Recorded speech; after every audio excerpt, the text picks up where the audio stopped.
Ma vie commence à prendre une mauvaise direction. J'ai commis un crime, j'ai commis un meurtre. C'est tout, ils ont dit qu'ils allaient nous enfermer. Je n'ai rien mangé pendant 1 semaine. Je suis tombée enceinte et je suis venue ici avec le bébé.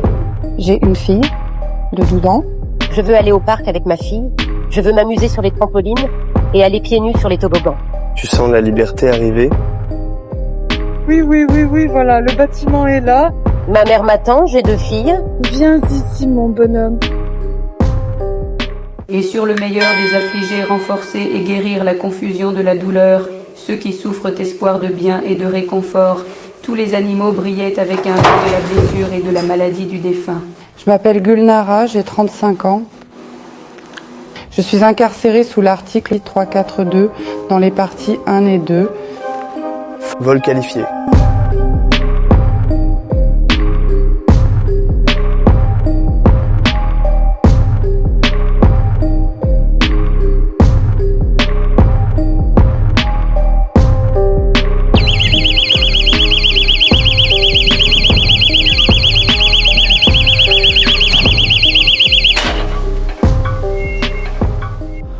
C'était ma 20e année, c'est l'automne, c'est là que tout a commencé. J'ai un travail, je travaille régulièrement,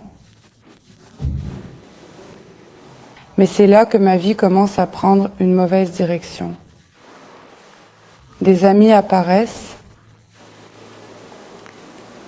qui m'ont montré, pour ainsi dire,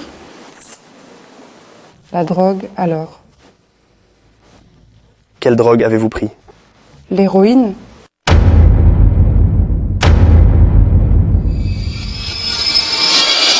Pour être honnête, je n'ai pas du tout compris la première fois. Je m'en souviens, mais je n'ai pas compris.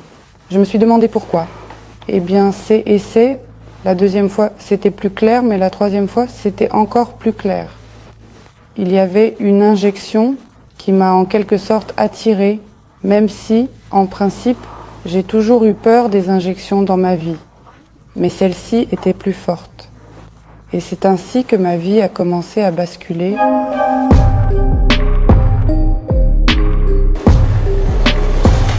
Il suffit de bien faire les choses, parce que la symétrie est importante. Tu as 2 coins, tu vas couper à la moitié de la couture ici. Encochez-la pour qu'elle soit symétrique. Les 2 côtés de la planche, doivent être symétriques. Mon travail est de superviser la couture pour m'assurer qu'il n'y a pas de défaut, qu'il y a de la discipline.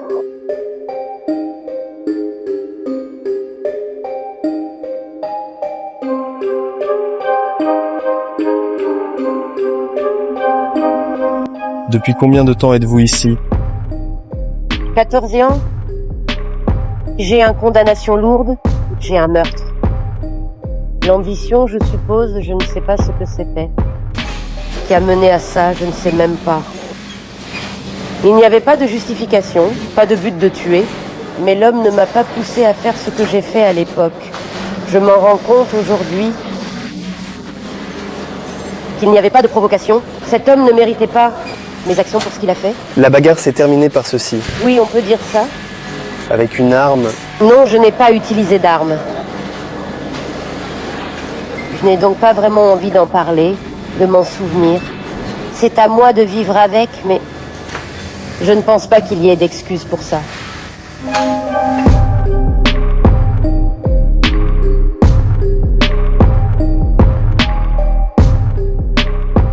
C'est tout. On se couche à 22h, c'est fini. On se lève à 6h du matin. Ouais. C'est là que je dors.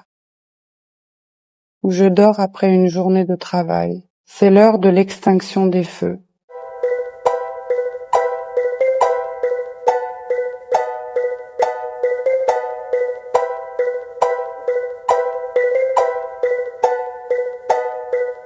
Vous êtes dans le système, vous avez besoin d'argent, et comment faire pour le choix du moyen de l'obtenir? Je ne vais pas vous donner les détails, n'est-ce pas? Je ne sais pas. Non, je ne vais pas vous donner les détails sur le quoi et le comment. C'est juste qu'il y a beaucoup de vols. Et vous avez besoin de tout l'argent possible pour continuer? Bien sûr, tous les jours. Tous les jours et plus d'une fois.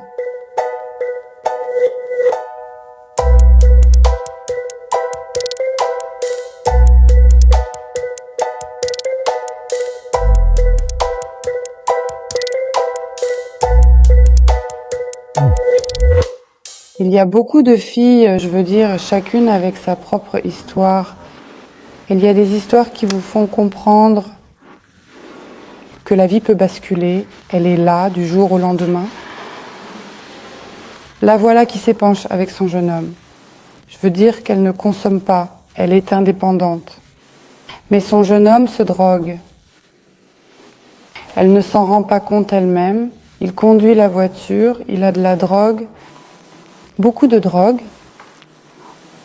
Ils se font arrêter par la police de la route. Le jeune homme fait tomber la drogue sous le siège de la voiture. C'est à ce moment-là que la voiture est fouillée. La voiture est fouillée. La fille est en route pour 12 ans parce que la voiture est à elle. Il était impossible de prouver qu'elle n'avait rien à voir dans cette affaire. 12 ans, pas 2 ans.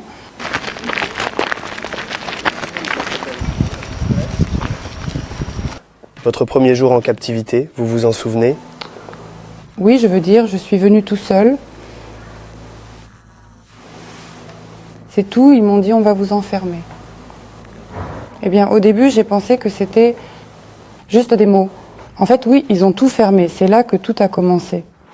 Je veux dire, pendant 2 jours, j'ai été très mal, très mal. Parce que c'est compliqué au début. Parce que c'est un état d'esprit, je veux dire. Je ne comprenais pas ce qui m'arrivait et ce qu'ils voulaient de moi à ce moment-là. Ils m'ont donc laissé en garde à vue à ce moment-là. Et là, cet état indescriptible. On ne peut pas dire la même chose de ce qui m'est arrivé au centre de détention provisoire.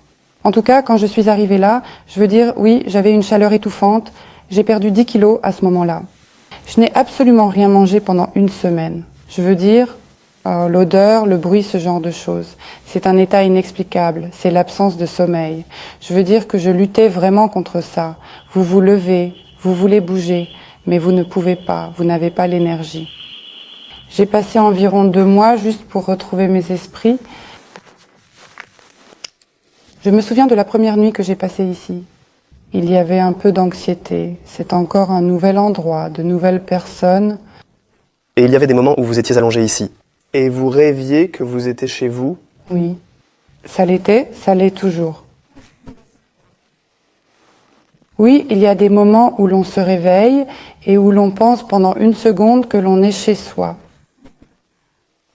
Et dans cette pièce, il s'avère qu'on ne peut être dans cette pièce qu'après, pendant l'extinction des feux, quand c'est l'extinction des feux? Oui, l'heure est fixe, donc le changement à la toilette et bien sûr l'heure du coucher.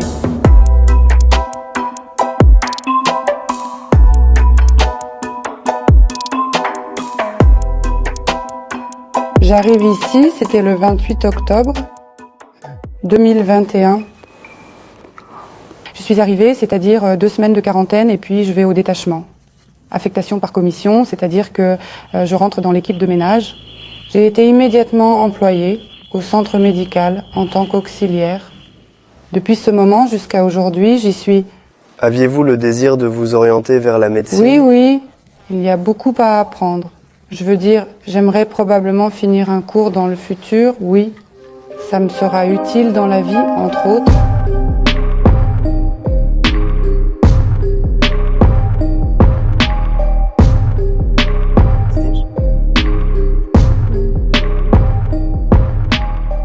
Avant de venir ici, aimiez-vous lire?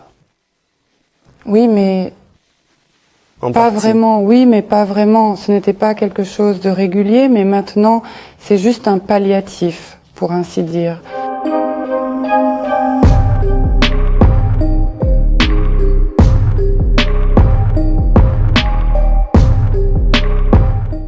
C'est quoi cette photo? C'est ma 2e peinture sur le thème de l'ennui. Il y avait le championnat delphique, alors je me suis dit que j'allais essayer. Quel championnat? La compétition Delphic All Russian pour les femmes détenues dans toute la Russie. Il se déroule en 3 étapes. C'est comme s'il fallait sortir d'une école pour pouvoir transmettre toutes ces figures en 3 dimensions, tous ces points forts. Non, ce n'est pas nécessaire. Cela vient de quelque part à l'intérieur, je pense. Vous vous asseyez, vous essayez. Ou qu'est-ce que la créativité et la peinture en général pour vous? C'est moi qui me détends, c'est une détente. Le pinceau est très apaisant. Beaucoup de travail? Beaucoup. Il y a eu de la nervosité et de la folie, mais quand vous voyez le résultat final, ça vous calme. Elle a participé au concours. Oui. Elle n'a probablement rien gagné. Je ne connais pas les résultats. Quand vous serez libre, continuerez-vous à peindre? J'enseignerai à mon fils. Ce que j'ai appris, Quand l'avez-vous vu pour la dernière fois? il y a 17 ans. Nous ne l'emmenons pas au parloir parce que c'est difficile. C'est dur pour lui, c'est dur pour moi. Les visiophones, les appels vidéo, c'est suffisant. Est-ce qu'il sait ce que vous avez fait pour vous trouver ici? Je ne sais pas. Je veux préserver mon enfant. Comme beaucoup de gens ici, Pourquoi êtes-vous incarcéré ici dans cette prison? Et depuis combien de temps êtes-vous ici? je suis ici depuis environ 17 ans pour meurtre. Meurtre avec préméditation. J'espère sortir pour mon fils, je le toucherai. Nous apprendrons à nous connaître. On fera à nouveau connaissance.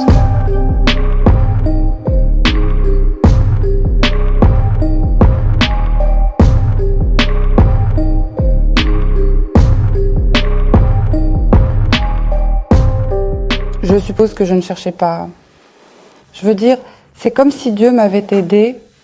Je crois toujours en ce qu'il y a de mieux, mais je n'ai pas mis l'accent sur Dieu pendant toute cette période. Quand j'ai repris mes esprits, c'est-à-dire quand j'ai réalisé que tout le monde était en colère contre moi, en tout cas beaucoup de gens, je suis une mauvaise personne, j'ai mis le bazar ici, j'ai mis le bazar dans tout ça. La première chose que j'ai faite a donc été d'écrire une lettre à mon père. Je dis, juste papa, comprends que cela a été fait inconsciemment. Essayer de voir l'autre côté de la médaille. Quand une personne est dépendante, il y a une condition inexpliquée. Ici, j'ai honte, j'ai en quelque sorte admis toutes mes erreurs. Et au procès, je me suis sincèrement excusée. C'est soit une tête sobre, soit une tête malade. Deux grandes différences. Quand on est sobre, on a des objectifs. On veut vivre. On n'existe pas, on vit. Et quand tu te drogues, tu ne fais qu'exister. Tu te lèves, tu as besoin d'une dose. Tu te couches, tu as besoin d'une dose. Il n'y a donc pas de vie.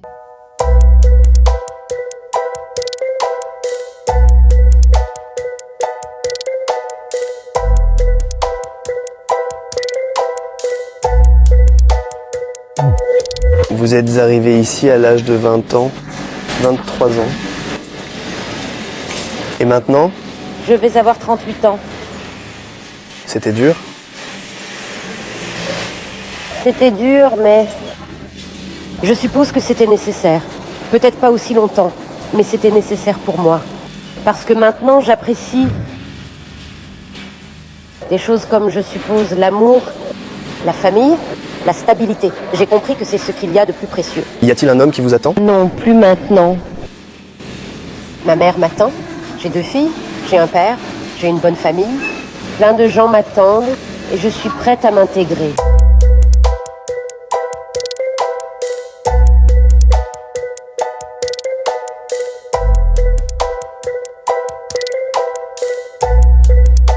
Je me rends également compte que si je retombe dans la drogue, je ne veux plus perdre de temps à faire de vieilles erreurs. Juste quand, vous savez, une petite situation s'annonce. D'accord, c'est si joli, oui, c'est ça. Je commence à utiliser. Aujourd'hui, je sais que j'ai de l'argent. Demain, j'emprunte à Macha. Après-demain, à Glacha, oui. Et puis le désespoir, le vol, quelques délits, de nouveau dans un centre de détention provisoire et de nouveau en prison. Je ne suis pas prêt. Comment se fait-il que la ville d'Ivanovo et vous soyez ici, ou est-ce normal? Il y a un foyer pour enfants ici. Je suis tombée enceinte et je suis venue ici avec le bébé. Mais le bébé est déjà à la maison. Mes parents l'ont pris.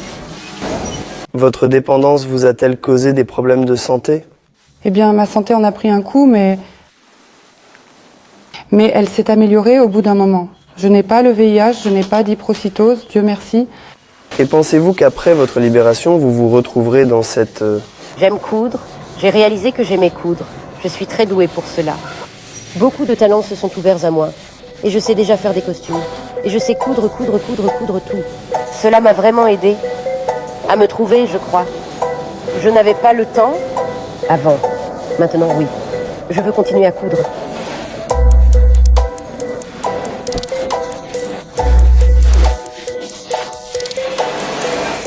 Mais il y a aussi les week-ends, c'est-à-dire des événements culturels. Il y a des danses, des ouvertures de saison, des sports, des sketchs. Et les appels sont illimités. C'est un grand merci, je suppose, à l'administration pour le fait que vous pouvez appeler, parler et voir à tout moment.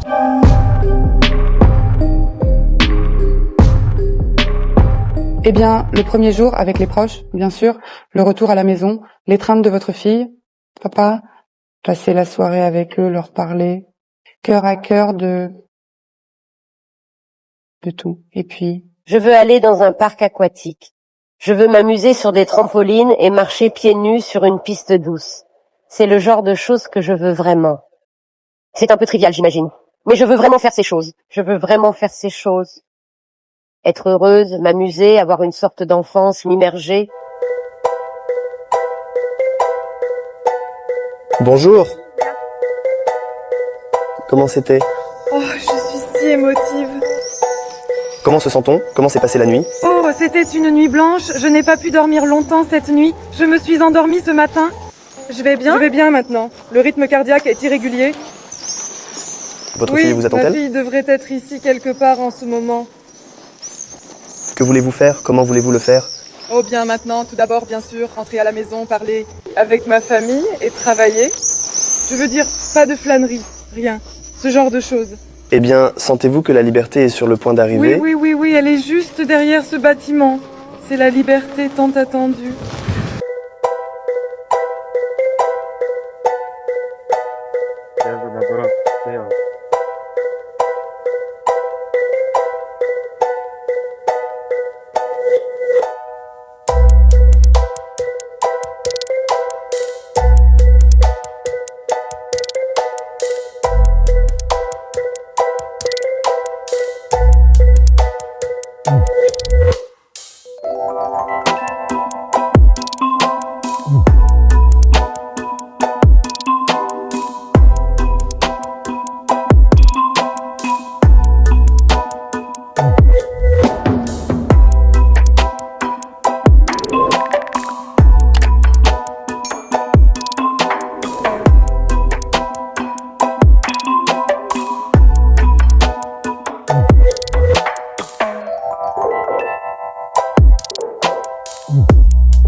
Oh, c'est un sentiment tout à fait indescriptible. La voilà, la liberté. Enfin, la liberté. Je ne peux même pas parler franchement. Je ne peux pas, franchement, je suis à fleur de peau. Je peux m'effondrer ici.